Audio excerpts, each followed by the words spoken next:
Sintieron algo que ningún ser humano había sentido jamás: vergüenza, miedo, la sensación de estar expuestos cuando antes todo era natural. Y en ese instante, la relación más perfecta que jamás existió se fracturó. Lo que hicieron después revela más sobre la naturaleza humana que cualquier tratado de psicología. Este es el momento que cambió todo. Para dimensionar lo que se perdió aquella tarde, necesitas entender lo que existía antes. El Génesis describe un jardín plantado por Dios mismo. No era un huerto cualquiera. Era el punto de encuentro entre el cielo y la tierra. Un lugar donde el creador del universo caminaba en el frescor del día, buscando conversación con dos seres hechos de barro. Piensa en eso. El mismo Dios que había separado luz de tinieblas, que había colocado cada estrella en su órbita precisa, que había llenado los océanos de criaturas y los cielos de aves, descendía regularmente para pasear con un hombre y una mujer. No había separación, no había miedo, no había nada que esconder, porque no existía el concepto de vergüenza. La desnudez era simplemente el estado natural de seres que no tenían nada que ocultar. Adán había sido formado del polvo de la tierra. El texto hebreo usa la palabra Adamá, que significa suelo rojizo. Dios tomó barro, lo moldeó con sus propias manos como un alfarero trabaja la arcilla, y sopló en sus narices aliento de vida. No delegó la tarea a ángeles, no pronunció una palabra y lo creó a distancia. Se inclinó sobre el polvo y exhaló su propio aliento en las fosas nasales de aquel cuerpo inerte. La intimidad del acto es difícil de exagerar. El primer ser humano despertó con el rostro de Dios a centímetros del suyo. Eva vino después, construida no del polvo, sino de una costilla extraída del costado de Adán mientras dormía. Carne de su carne, hueso de sus huesos. Dios indujo un sueño profundo, abrió el costado del hombre, extrajo material genético y construyó a la mujer. Cuando Adán despertó y la vio, su primera reacción fue poesía. Esto es ahora hueso de mis huesos y carne de mi carne. Las primeras palabras humanas registradas fueron un poema de asombro ante la belleza. Dos seres humanos perfectos en un ambiente perfecto con acceso ilimitado a su creador. Sin enfermedad, sin envejecimiento, sin conflicto, sin muerte. Y entonces todo cambió por una fruta, pero la fruta era solo el vehículo. El verdadero problema era lo que representaba. El árbol del conocimiento del bien y del mal era el único límite en todo el jardín. Intenta dimensionar la generosidad de esa restricción. Miles de árboles disponibles, frutos de variedades que probablemente ya no existen. Ríos de agua cristalina que se dividían en 4 brazos y regaban toda la región. Animales que obedecían cada palabra, que venían cuando Adán los llamaba por los nombres que él mismo les había asignado. Y una sola restricción, un solo árbol prohibido entre miles permitidos. Una sola prueba de confianza en medio de abundancia infinita. ¿Creerían en la palabra de Dios o buscarían verificarla por sí mismos? La serpiente fue astuta. El texto hebreo la describe como Arum, que puede traducirse como astuta, sagaz o prudente. Era más astuta que todos los animales del campo que Jehová Dios había hecho. No comenzó con una mentira directa. Eso habría sido demasiado obvio. Comenzó con una pregunta aparentemente inocente. ¿Con que Dios os ha dicho que no comáis de todo árbol del huerto? La distorsión fue sutil, pero devastadora. Observa lo que hizo. Dios había dicho que podían comer de todo árbol del huerto, excepto uno. La serpiente reformuló el permiso absoluto como restricción total. Cambió el énfasis de la generosidad a la prohibición. Transformó a un Dios dadivoso en un Dios restrictivo con una sola pregunta cuidadosamente construida. Y Eva comenzó a dialogar con la duda.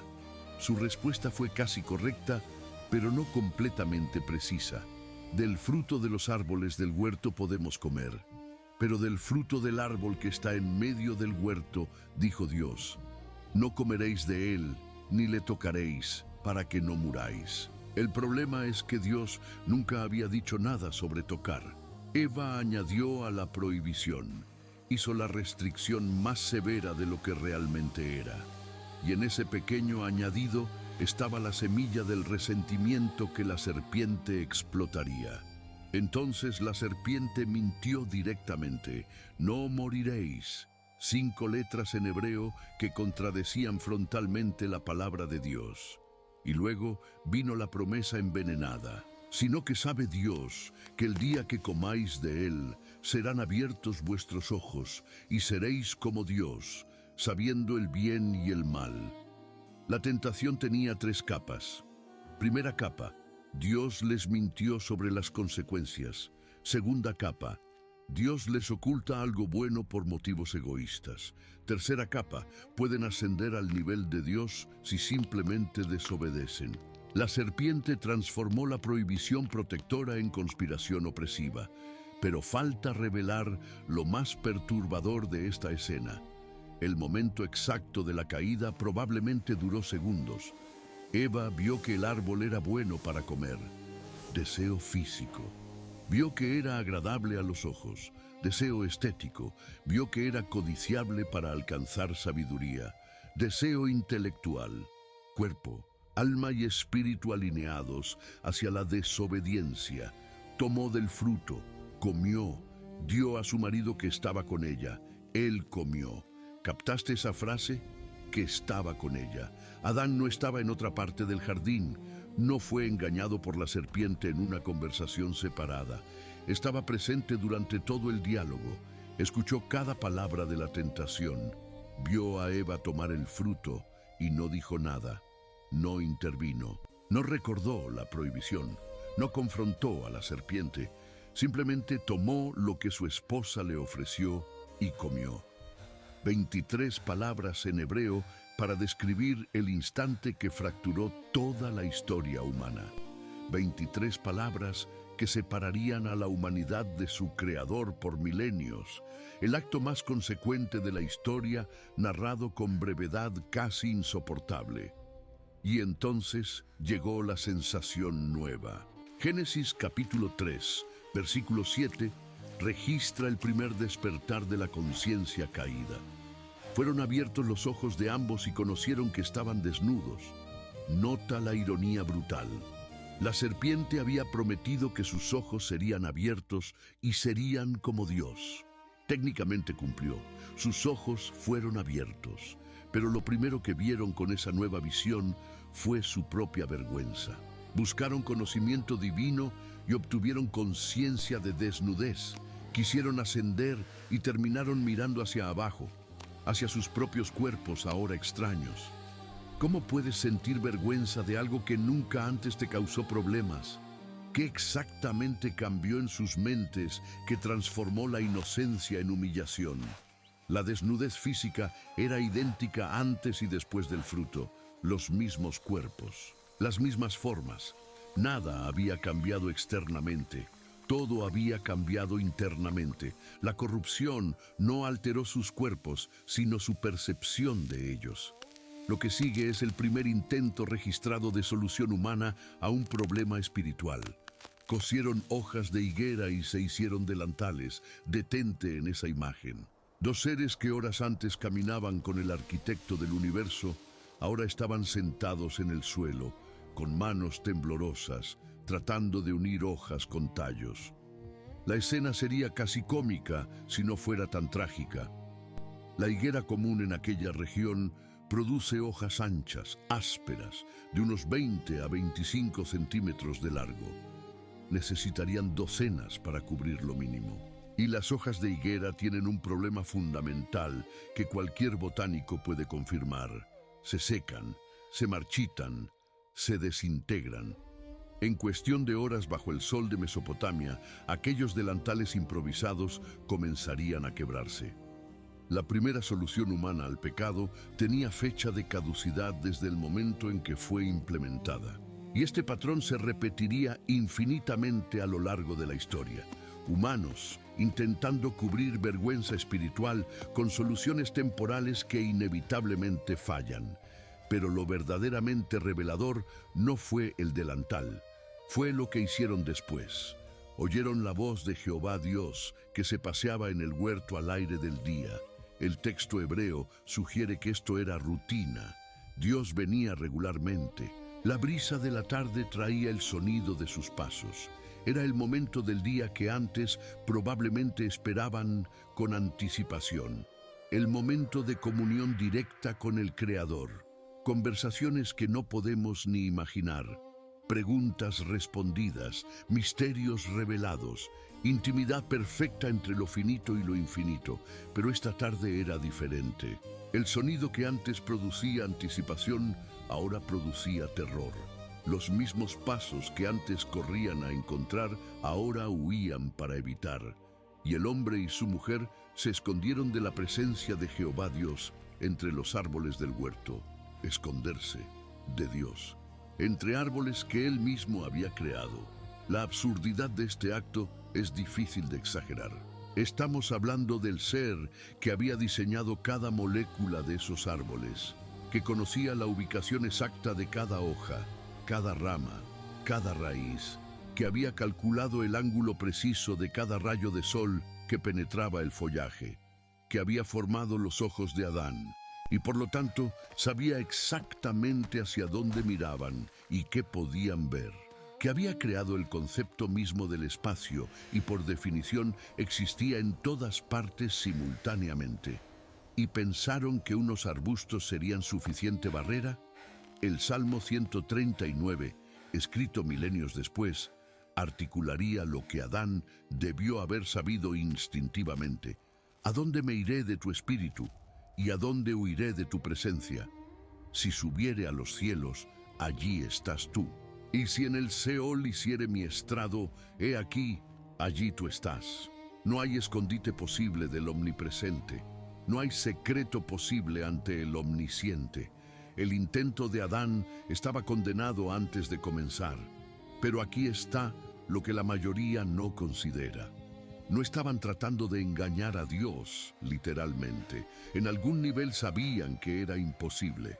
El escondite no era una estrategia lógica calculada para funcionar. Era una reacción visceral. El mismo instinto que hace que un niño se tape los ojos pensando que si él no ve, nadie lo ve.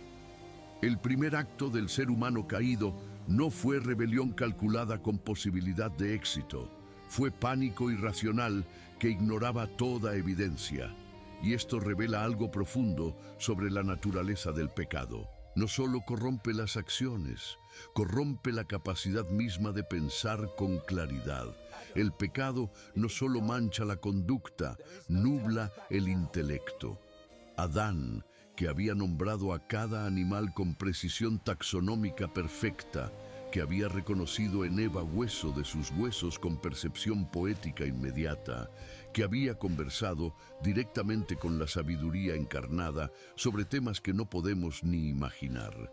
Ahora estaba agachado detrás de un arbusto con hojas pegadas al cuerpo, esperando que el omnisciente no lo notara.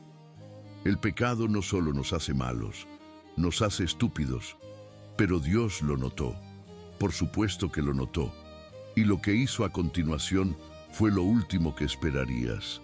No llegó con truenos que sacudieran el jardín, no llegó con fuego que consumiera los arbustos detrás de los cuales se escondían. No llegó con ejércitos de ángeles armados para ejecutar sentencia inmediata.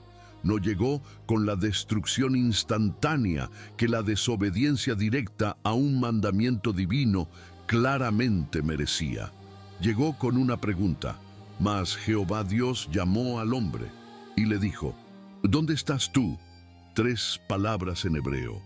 Ayeka, ¿dónde estás? Es la primera pregunta registrada de Dios a la humanidad. Y es una pregunta que no tenía sentido literal. El omnisciente preguntando ubicación, el omnipresente buscando posición. ¿Por qué preguntaría el que todo lo sabe algo que ya sabía? ¿Por qué buscaría el que está en todas partes algo que ya había encontrado? La respuesta cambia todo. La pregunta no era para beneficio de Dios, era para beneficio de Adán. Dios no necesitaba información. Adán necesitaba confrontación. Era una invitación a salir del escondite voluntariamente antes de ser arrastrado fuera. Una oportunidad de confesión antes del juicio. Una puerta abierta para el arrepentimiento antes de la sentencia. El primer acto de gracia después del primer acto de pecado. Dios pudo haber llegado declarando. Llegó preguntando. Pudo haber comenzado con acusación. Comenzó con invitación. El patrón de la redención estaba siendo establecido antes de que la maldición fuera pronunciada. La respuesta de Adán es un estudio en psicología humana caída que todo terapeuta moderno reconocería. Oí tu voz en el huerto y tuve miedo porque estaba desnudo y me escondí. Nota el orden cuidadosamente. Miedo primero, desnudez como explicación, escondite como consecuencia. Y observa lo que falta completamente. Ninguna mención de la fruta, ninguna referencia al árbol prohibido, ninguna confesión del acto de desobediencia. Solo síntomas presentados como si fueran la enfermedad. Solo consecuencias mencionadas como si fueran la causa. Adán describió su condición sin explicar cómo había llegado a ella. Confesó el miedo sin confesar el pecado que lo produjo. Era como un paciente diciéndole al médico que le duele la cabeza, sin mencionar que se golpeó contra una pared voluntariamente. Dios presiona más profundo. ¿Quién te enseñó que estabas desnudo? ¿Has comido del árbol de que yo te mandé no comieses? Las preguntas eran quirúrgicas. La primera exponía el cambio inexplicable de percepción. Nadie había enseñado vergüenza a Adán porque la vergüenza no existía antes de ese momento. La segunda pregunta iba directamente al acto específico de desobediencia. No había espacio para evasión. No había ambigüedad que explotar. Dios estaba forzando una confesión directa, y aquí viene el patrón que se repetiría billones de veces a lo largo de la historia humana hasta el día de hoy. La mujer que me diste por compañera me dio del árbol y yo comí. Escucha la estructura de esa frase con atención forense. La mujer, no mi esposa, no Eva, no mi amada, la mujer, distanciamiento calculado, que me diste. Ahora Dios es parcialmente responsable de la situación. Tú me la diste. El regalo divino se convierte en excusa, por compañera. Como si el propósito original de la relación fuera parte del problema. Me dio del árbol. Eva es la actora principal en la oración, la que ejecuta la acción. Yo solo recibí pasivamente lo que me fue dado, y yo comí. Finalmente, al final, casi como nota al pie, como detalle menor, la admisión mínima del acto. Adán no solo evitó responsabilidad, logró culpar simultáneamente a Eva y a Dios en una sola oración magistralmente construida. Es el primer caso documentado de lo que los psicólogos modernos llamarían deflexión o externalización de culpa. El patrón que vemos en cada niño atrapado en falta. El patrón que vemos en cada político enfrentando escándalo. El patrón que vemos en el espejo cada vez que fallamos. No fue mi culpa, fueron las circunstancias, fue la otra persona, fue la situación que tú creaste. Eva no fue mejor cuando llegó su turno. La serpiente me engañó y comí. Al menos fue más breve en su excusa. Al menos no arrastró a Dios a la cadena de culpa. Pero el patrón era idéntico en su estructura fundamental, agente externo como causa primaria. Yo como víctima pasiva de engaño. Admisión mínima del acto al final, casi como accidente inevitable. Nadie dijo simplemente, pequé. Pero falta algo crucial en esta escena que la mayoría de lectores pasa completamente por alto. Dios interrogó a Adán. Dios interrogó a Eva. Pero cuando llegó el turno de la serpiente, no hubo pregunta, no hubo interrogatorio, no hubo oportunidad de explicación o defensa. Dios fue directamente a la sentencia. ¿Por qué la diferencia? Porque la serpiente no era víctima de engaño, era el arquitecto del engaño mismo. No había sido tentada por otro, no había sucumbido a presión externa, no había caído en trampa ajena. Había diseñado la trampa con plena conciencia y voluntad. Para Adán y Eva había atenuantes de ingenuidad. Para la serpiente no había atenuante posible porque no había engaño que la hubiera precedido. La maldición sobre la serpiente fue devastadora, pero contenía algo completamente inesperado, escondido entre las palabras de juicio. Maldita serás entre todas las bestias y entre todos los animales del campo. Sobre tu pecho andarás, y polvo comerás todos los días de tu vida. Y pondré enemistad entre ti y la mujer, y entre tu simiente y la simiente suya. Esta te herirá en la cabeza, y tú le herirás en el calcañar. Detente en la segunda parte de esa maldición. Escondido en medio del juicio estaba la primera promesa de redención en toda la Escritura. La simiente de la mujer aplastaría la cabeza de la serpiente, no la simiente del hombre. Nota, la simiente de la mujer. Una anomalía biológica que solo tendría sentido milenios después, cuando un niño naciera de una virgen sin intervención de varón. Una herida en el talón, a cambio de una herida mortal en la cabeza. Victoria con costo, triunfo con sufrimiento. El calcañar herido, pero la cabeza aplastada. El Evangelio completo codificado en una sola frase antes de que Abraham existiera, antes de que Moisés escribiera la ley, antes de que los profetas comenzaran a hablar, antes de que Israel fuera siquiera un concepto. Los teólogos llaman a este versículo el protoevangelio, la primera proclamación de buenas noticias, y fue pronunciado no en un contexto de celebración, sino en medio de maldición. La promesa de salvación llegó envuelta en sentencia de juicio. Pero Adán y Eva probablemente no entendieron nada de esto en el momento. No tenían marco de referencia para interpretar profecía. No conocían el concepto de Mesías. No podían imaginar una cruz romana o una tumba vacía.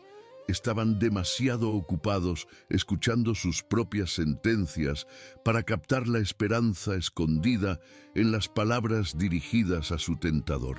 A la mujer le fue multiplicado grandemente el dolor del parto. Multiplicaré en gran manera tus dolores en tu preñez. Con dolor darás a luz los hijos. El proceso que traería vida ahora vendría acompañado de agonía. La multiplicación de la humanidad que Dios había ordenado con bendición ahora llegaría a través de sufrimiento intenso. Y su deseo sería para su marido, pero él se enseñorearía de ella. La relación de igualdad perfecta y complementariedad armónica ahora estaría manchada por dinámicas de poder, conflicto y dominación. El matrimonio, diseñado como imagen de la relación entre Cristo y la Iglesia, ahora cargaría cicatrices de la caída. Cada conflicto conyugal desde entonces sería eco de aquel momento en el jardín. A Adán le fue maldita la tierra por su causa. Maldita será la tierra por tu causa. Con dolor comerás de ella todos los días de tu vida. Espinos y cardos te producirá, y comerás plantas del campo. Con el sudor de tu rostro comerás el pan, hasta que vuelvas a la tierra, porque de ella fuiste tomado, pues polvo eres, y al polvo volverás. El suelo que antes producía abundancia sin esfuerzo, ahora requeriría trabajo agotador. La tierra que había cooperado perfectamente con el mandato humano de cultivar y guardar ahora resistiría. Espinos y cardos donde antes había fruto espontáneo, sudor donde antes había gozo, labor exhaustiva donde antes había placer creativo. Y la sentencia final: al polvo volverás. La muerte entró al mundo no como evento inmediato, sino como proceso inevitable. El reloj de la mortalidad comenzó a correr aquella tarde. Adán no cayó muerto instantáneamente, pero comenzó a morir. El envejecimiento comenzó, la decadencia comenzó. La entropía que eventualmente reclamaría su cuerpo inició su trabajo silencioso. Viviría 930 años según el registro bíblico, pero cada uno de esos días fue un día más cerca de la tumba que no debía existir. Y entonces vino el primer sacrificio. El texto es casi demasiado breve para la enormidad de lo que describe. Una línea en medio de maldiciones y sentencias. Y Jehová Dios hizo al hombre y a su mujer túnicas de pieles, y los vistió. Pieles, no hojas, no tela tejida, pieles de animal. Para que hubiera pieles, algo tuvo que morir. Visualiza la escena que el texto no detalla, pero que la lógica demanda. Un animal que no había hecho nada malo, que no había comido fruto prohibido, que no había escuchado a serpiente alguna, que existía en inocencia perfecta en un jardín perfecto, fue tomado por las manos de Dios mismo y su vida fue terminada, su sangre fue derramada, su piel fue removida. El primer derramamiento de sangre en un mundo que había sido creado perfecto. El primer cadáver en un jardín diseñado para vida eterna. La primera muerte en un universo donde la muerte no existía momentos antes. Y todo esto para que dos personas pudieran tener ropa que no se marchitara al atardecer. Entendieron Adán y Eva lo que estaban presenciando. Mientras Dios les colocaba aquellas pieles sobre los hombros, comprendieron que estaban viendo un patrón que se repetiría por milenios. Abel vendría después con su cordero. Abraham subiría un monte con Isaac y bajaría con un carnero. Israel entera sacrificaría corderos cada Pascua, sangre en los dinteles, muerte sustitutiva. El tabernáculo y luego el templo llenarían sus atrios con olor a sangre quemada. Generación tras generación tras generación, derramando sangre de animales que nunca fue suficiente para quitar realmente el pecado, solo para cubrirlo, temporalmente, hasta el próximo sacrificio, hasta que finalmente, milenios después, un cordero final cargado con los pecados del mundo entero diría desde una cruz romana 3 palabras que cambiarían la eternidad. Consumado es. Las hojas de higuera fueron el primer intento humano de solucionar el problema del pecado. Las túnicas de piel fueron la primera demostración de que solo Dios puede proveer cobertura real. Y la diferencia entre ambas no es solo material, sino teológica. Las hojas vinieron del esfuerzo humano. Las pieles vinieron de la provisión divina. Las hojas cubrían temporalmente sin costo aparente. Las pieles cubrían permanentemente, pero requirieron muerte. Las hojas eran solución estética. Las pieles eran solución sacrificial. Toda la historia de la religión humana puede dividirse entre estos dos intentos: hojas de higuera o túnicas de piel, esfuerzo propio o provisión divina, obras que se marchitan o gracia que permanece. Pero la misericordia tenía límites ese día. Génesis capítulo 3, versículo 22, registra algo que rara vez se predica desde púlpitos modernos. Y dijo Jehová Dios: He aquí el hombre es como uno de nosotros, sabiendo el bien y el mal.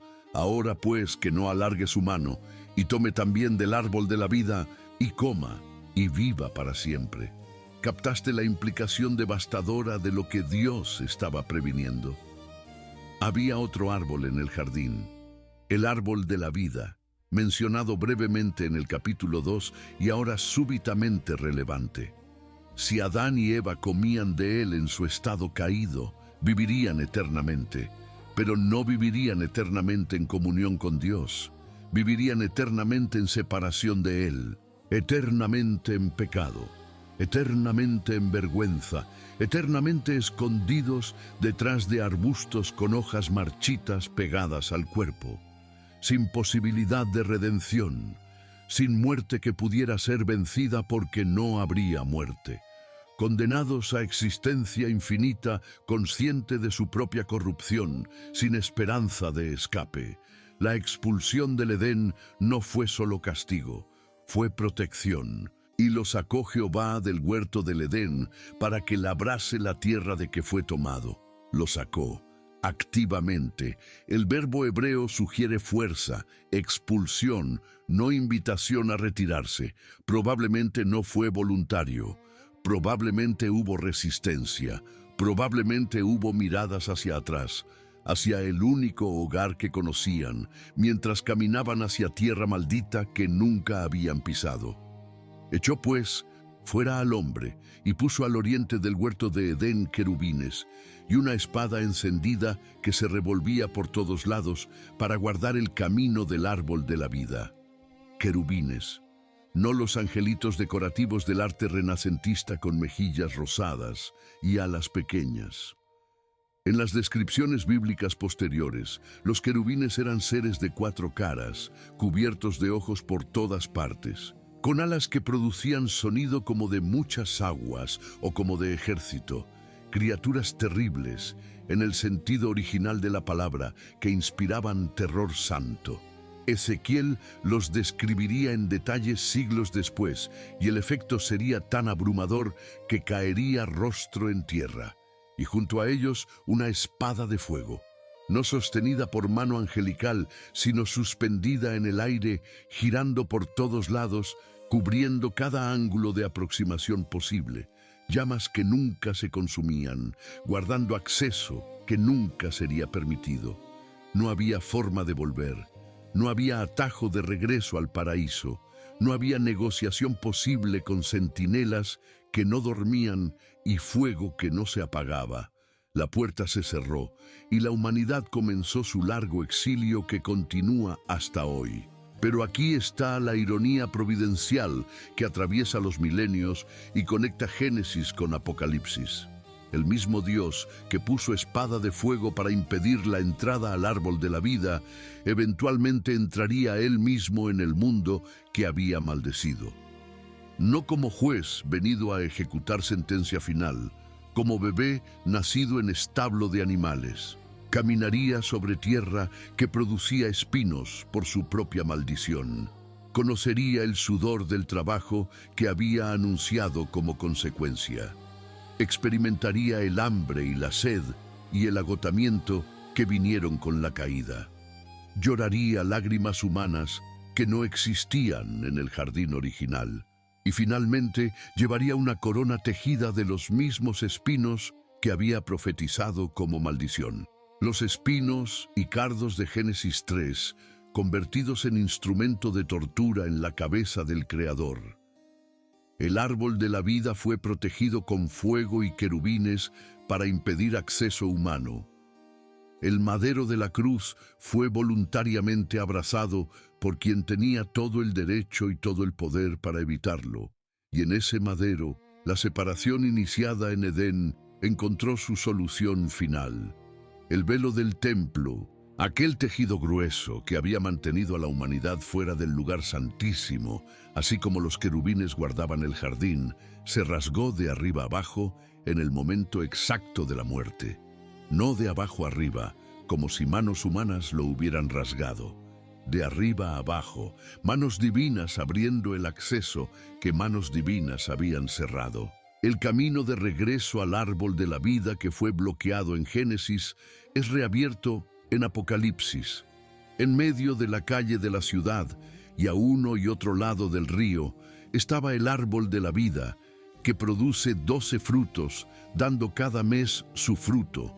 Y las hojas del árbol eran para la sanidad de las naciones.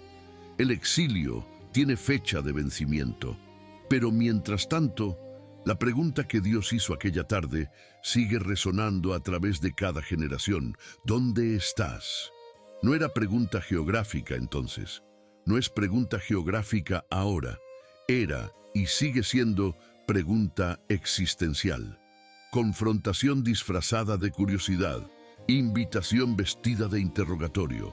Cada generación desde Adán ha tenido que responderla de alguna manera.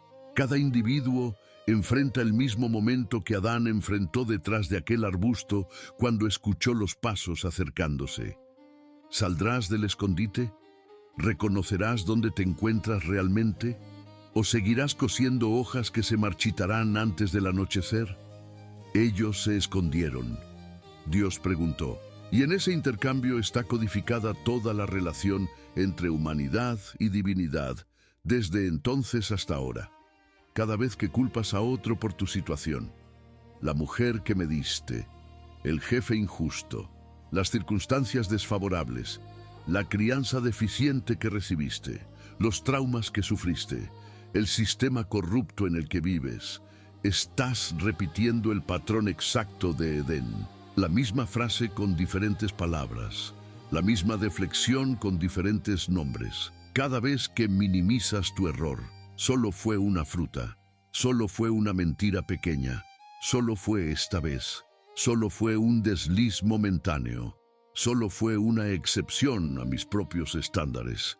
Estás usando la misma estrategia que no funcionó hace 4000 años. La misma reducción del pecado a incidente menor que merece clemencia automática. Cada vez que te cubres con logros profesionales, con apariencias cuidadosamente curadas, con religiosidad externa visible, con reputación meticulosamente construida, con máscaras sociales que muestran lo que quieres que vean. Estás cosiendo hojas de higuera modernas sobre la misma vergüenza antigua. Y las hojas modernas tienen el mismo problema que las originales. Se marchitan. La diferencia es que ahora conoces el final de la historia. Sabes que Dios no hizo la pregunta para condenar, sino para restaurar. La hizo porque quería que Adán reconociera su posición real antes de que pudiera ser movido de ella. El diagnóstico siempre precede al tratamiento. La confesión siempre precede al perdón. El salir del escondite siempre precede al ser vestido con pieles que otro proveyó. El mismo Dios que caminó buscando a Adán entre los árboles del jardín, caminó 33 años por tierra maldita, buscándote a ti entre las complejidades de tu propia historia. El mismo Dios que proveyó pieles de animal inocente para cubrir la vergüenza que las hojas no podían cubrir, se proveyó a sí mismo como sacrificio final para cubrir lo que ningún esfuerzo humano jamás podría cubrir. Las puertas del Edén se cerraron con fuego hace 4000 años. Las puertas del cielo se abrieron con sangre hace 2000. Y entre ambos eventos, atravesando cada generación, cada cultura, cada idioma, la misma pregunta resuena esperando respuesta individual. ¿Dónde estás?